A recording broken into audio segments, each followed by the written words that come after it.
August 2nd, 1980. Saturday. Italian summer. Bologna Centrale railway station is packed. Tourists, families seeing off relatives, workers heading home for the August holiday. At 10:25 in the morning, an unattended suitcase sits inside the air-conditioned waiting room, the one place everyone has crowded into to escape the scorching heat outside. Then, it detonates. 23 kilograms of military-grade explosive. The roof collapses. The entire western wing of the station is torn apart. The Ancona to Chiasso train sitting on the platform is hurled sideways by the force. Within seconds, 85 people are dead. More than 250 are wounded. Ordinary passers-by commandeer their own cars, buses, and taxis to carry victims to hospital, because the emergency services do not have enough ambulances. The station clock stops at 10:25. It still shows that time today, frozen there, permanently, as a kind of testimony. Italian President Sandro Pertini flew into Bologna by helicopter that same afternoon. Standing before a crowd of stunned survivors and grieving families, he wept openly and said, "I have no words. This is the worst criminal act to have occurred in Italy since the Second World War." The government immediately blamed the far left, the Red Brigades, the communists, but the investigation would slowly uncover a different truth, one that would take 10 years for Europe to accept. The Bologna bombing was not the work of an enemy. It was the work of the state itself, and behind it stood a secret organization spanning 14 nations, funded by the CIA, sheltered by NATO, and known to no one outside its own walls. Its code name was Gladio. Ask the most direct question possible. Can an organization created to protect Western democracy itself become the assassin of the citizens of those democracies? The answer, based on decades of parliamentary investigations and the sworn testimony of people who operated inside the system, is yes. But to understand why, you need to understand the context. 1945. The Second World War has just ended. Europe lies in ruins. To the east, the Soviet Red Army controls half the continent. Planners in Washington and London ask themselves a question. If Soviet tanks roll through Germany and into Western Europe, who will fight from within? Their answer? Stay-behind armies. Secret cells, trained and ready. Weapons caches buried under forests, under farms, under churchyard walls. These would be the resistance fighters of the future. Planned in advance, not improvised like the French resistance of 1940. In theory, there is nothing wrong with this idea. The problem lies in what happens when the Soviet Union never invades. When the external threat never materializes, these secret, armed structures, carrying CIA budgets, encrypted communications networks, and NATO weapons stockpiles, begin searching for an enemy within. And the enemy within, according to the architects of the system, is anyone who votes for a communist or socialist party.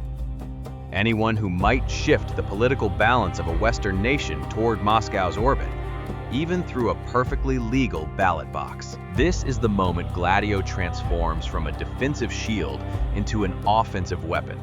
And it is the moment Europe stops being protected by its secret armies and starts being hunted by them. The story does not begin in the Cold War. It begins in 1940, when France fell. Winston Churchill, facing the realistic possibility that Britain itself might be invaded, established a secret resistance network on British soil, the Auxiliary Units, with weapons caches hidden across the countryside and orders to destroy enemy infrastructure from within. The network never had to activate, because Germany never landed. But the idea had been planted. After 1945, the Americans and British decided to scale that idea across the whole of Europe. In 1947, France, Britain, and the Benelux countries formed the Western Union Clandestine Committee to coordinate stay-behind networks across their shared territory. By 1949, this structure was folded into NATO under the name of the Clandestine Planning Committee, the CPC, operating out of SHAPE, the Supreme Headquarters Allied Powers Europe in Paris. By 1957, the Allied Clandestine Committee, the ACC, was added as a parallel coordinating body, linking all stay-behind networks across the continent into a single integrated system. The name Gladio, from gladius, the short sword of the Roman legionary, was the specific code name for the Italian branch.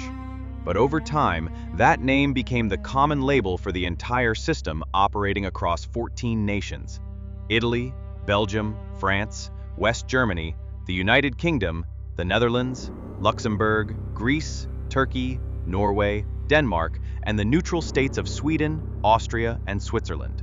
In Italy, the man initially responsible for establishing Gladio was Defense Minister Paolo Taviani from 1953 to 1958. The network operated under the supervision of Italian military intelligence, first called SIFAR, then SID, and finally SISMI. The CIA was present at every annual CPC meeting, without a formal vote but never absent. Weapons caches were buried across Italian territory, in the forests outside Verona, beneath cemeteries, on remote farms. The equipment was the finest NATO could supply. C4 explosive, the most powerful available at the time, rifles, detonators, encrypted communications devices. And when the Soviet invasion never came, all of that material simply stayed where it was, underground, waiting. The question history now had to answer was, who would eventually use it, and against whom? December 12, 1969, 4:35 in the afternoon. The ground floor banking hall of the Banca Nazionale dell'Agricoltura on Piazza Fontana, Milan. A bomb detonates. 17 people are killed, 88 are wounded. By that same evening, police had arrested dozens of anarchists. They interrogated a railway worker named Giuseppe Pinelli across 3 days without charges. Then Pinelli fell from a 4th-floor window at the police station. The government called it suicide. Pinelli had never been tried, never been charged, never been convicted of anything. For years, the Italian government maintained that the Piazza Fontana bomb had been the work of communists, far-left extremists. The mainstream press repeated it. Italian school children grew up believing it. The truth did not begin to emerge until the 1980s, when Magistrate Felice Casson investigated a separate bombing from 1972 in the village of Peteano, where 3 Carabinieri officers had been killed by a booby-trapped car.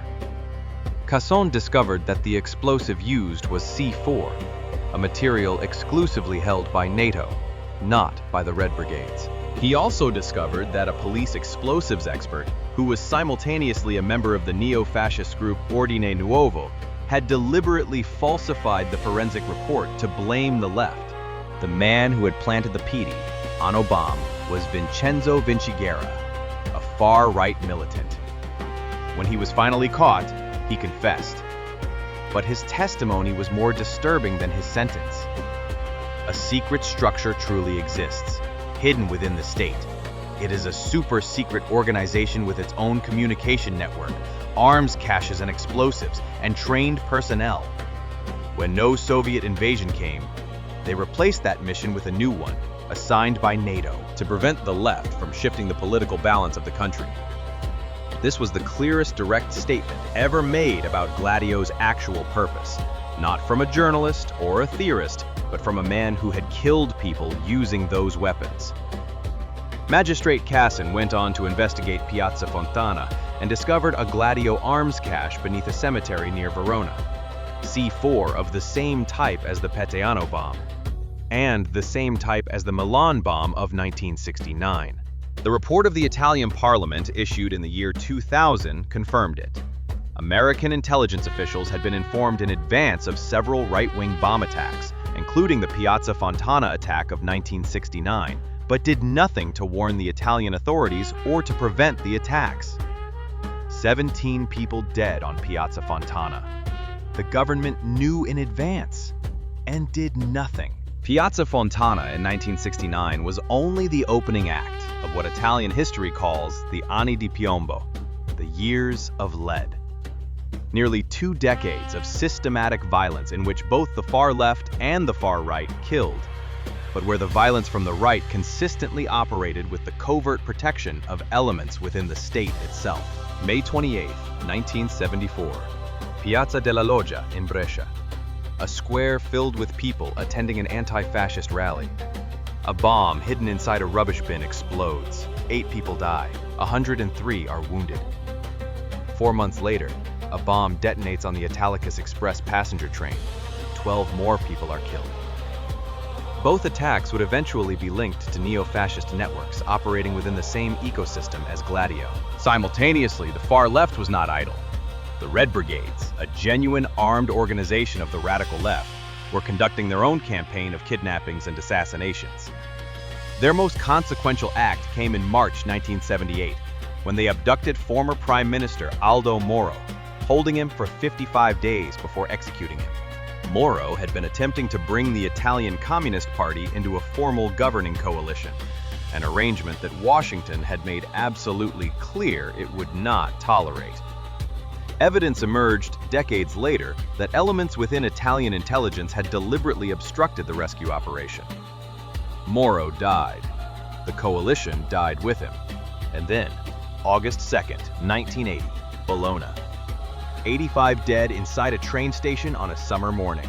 The subsequent investigation revealed that 2 generals within Italian military intelligence SISMI, both members of the secret Freemason lodge Propaganda Due, known as P2, had planted a decoy bomb on a separate train to redirect the investigation and frame innocent parties. Licio Gelli, the Grand Master of P2, a man with documented relationships with the CIA, the Vatican, and the most senior figures in Italian politics, was eventually identified by the courts as the man who financed and orchestrated the Bologna massacre. This was not chaotic violence, it was a strategy. It had a precise name, Strategia della Tensione, the strategy of tension. The operating principle was surgical in its cynicism. Generate terrorism horrifying enough to panic the population into abandoning left-wing politics and supporting a strong right-wing state. When people are afraid, they vote conservative. When people are afraid, they accept repression. When people are afraid, communism loses elections. One Italian parliamentarian described it precisely as a plan to prevent the Italian Communist Party from achieving executive power, supported by American intelligence, executed by neo-fascist networks, and covered up by the Italian state from its highest levels downward. October 24th, 1990. Italian Prime Minister Giulio Andreotti, who had served as a cabinet minister in every Italian government since 1947, who had been prime minister 6 times, and who, by many accounts, knew every secret the Italian state had ever kept, stood before a Senate commission investigating the years of lead. And he said aloud what everyone had suspected, but no one in authority had ever confirmed in 4 decades. He acknowledged the existence of Gladio. Andreotti handed the commission a list of 622 civilian members of the organization. He confirmed that 127 weapons caches had been dismantled, but admitted that 12 could not be found. He described Gladio as an information, reaction, and protection structure with weapons stockpiles and trained reserve officers. And he insisted that Gladio had no connection to any bombing. Nobody believed him. But the moment itself changed European history. Within 2 weeks of Andreotti's statement, Belgium acknowledged the existence of its own stay-behind network. France, West Germany, Switzerland, Sweden, Austria, and Denmark all faced urgent parliamentary questioning. The European Parliament passed a resolution condemning NATO and the United States for manipulating European politics through stay-behind armies, and demanding that all member states conduct full investigations and publish their complete records. The George H.W. Bush administration declined to comment. Italy, Belgium, and Switzerland opened parliamentary inquiries. Most other nations did not. And even the investigations that were launched hit the same wall. Documents classified, witnesses stricken with convenient amnesia, files gone missing. This is the reversal point of this story. Not because the truth was fully revealed, but because for the first time in 4 decades, the state could no longer deny everything. The secret had a name. It had a list of members. It had a number of missing weapons caches, and that number was 12. Italy was not the only country where Gladio left a trail of blood. In Belgium, from 1982 to 1985, A group known as the Brabant Killers carried out a series of armed raids on supermarkets and restaurants in the Brabant-Wallon region. 28 people were killed. 80 were wounded. The violence had an almost theatrical quality of excess. The robberies themselves netted small amounts of money, grotesquely small relative to the killing involved. Witnesses described shooters who appeared to execute people methodically, even when victims offered no resistance. Decades of investigation never formally identified the perpetrators. But the circumstantial evidence consistently pointed toward former right-wing military personnel with connections to Belgium's stay-behind network and the neo-fascist group Westland New Post, which had documented links to both Gladio and elements of the Belgian security services. The Brabant case remains officially unsolved to this day. In West Germany, CIA documents declassified in 2006 revealed that stay-behind networks established between 1949 and 1953 had included at least 2 former members of the Nazi SS. One network had been run by an officer the CIA's own internal reports described as an unreconstructed Nazi. The network was dissolved in 1953, not because of its composition, but because the CIA feared West German journalists were about to expose the Nazi affiliations of its members. In Greece, when NATO admitted Greece in 1952, the Special Forces Unit LOK, the mountain raiding companies, was integrated into the European stay-behind architecture. In a classified document signed by American General Truscott on March 25, 1955, the CIA and LOK confirmed their cooperation extended beyond resisting Soviet invasion to preventing a left-wing coup. 12 years later, in 1967, a right-wing military coup overthrew the elected Greek government. The military junta ruled Greece until 1974. In Denmark, the stay-behind network carried the code name Absalon, named after a medieval Danish archbishop warrior. In Norway, a separate CIA-coordinated structure operated in parallel. Former CIA Director William Colby, in his memoir published in 1978, described in considerable detail how the agency had established stay-behind networks across Scandinavia, including inside the nominally neutral nations of Sweden and Finland. The entire continent, from Portugal to Turkey, carried this hidden architecture inside itself. What makes Gladio one of the most morally complex stories of the 20th century is not its scale. It is the question it forces about the nature of the democratic state itself. Consider the psychological profile of the men who built this system. They were not uniformly deranged. The majority were people who genuinely believed they were defending the West. They had lived through the Second World War. They had watched Nazi Germany and Imperial Japan be defeated partly through internal resistance networks. They had watched the Soviet Union absorb Eastern Europe, Poland, Hungary, Czechoslovakia, and install puppet governments by force. In that context, building a pre-positioned resistance for the scenario of a Western invasion was entirely rational. The flaw in that logic carried a blind spot of catastrophic proportions. It had no off switch. When the external threat did not materialize, the system redefined the enemy as anyone internally capable of steering the nation in the wrong direction. And once the state grants itself the authority to decide who constitutes an internal enemy, without legal proceedings, without electoral mandate, without parliamentary oversight, it has ceased to function as a democracy in any meaningful sense. Daniele Ganser, the Swiss historian whose 2005 book, NATO's Secret Armies, was the first serious scholarly treatment of the subject, frames the central problem precisely. How can a democratic government secretly maintain a parallel army that answers to no democratic authority whatsoever? The implicit answer of Gladio's designers was, it cannot, which is why they kept it secret. But secrecy, combined with weapons and an unspoken license to act, creates the ideal conditions for extremists to escalate their power without anyone checking them.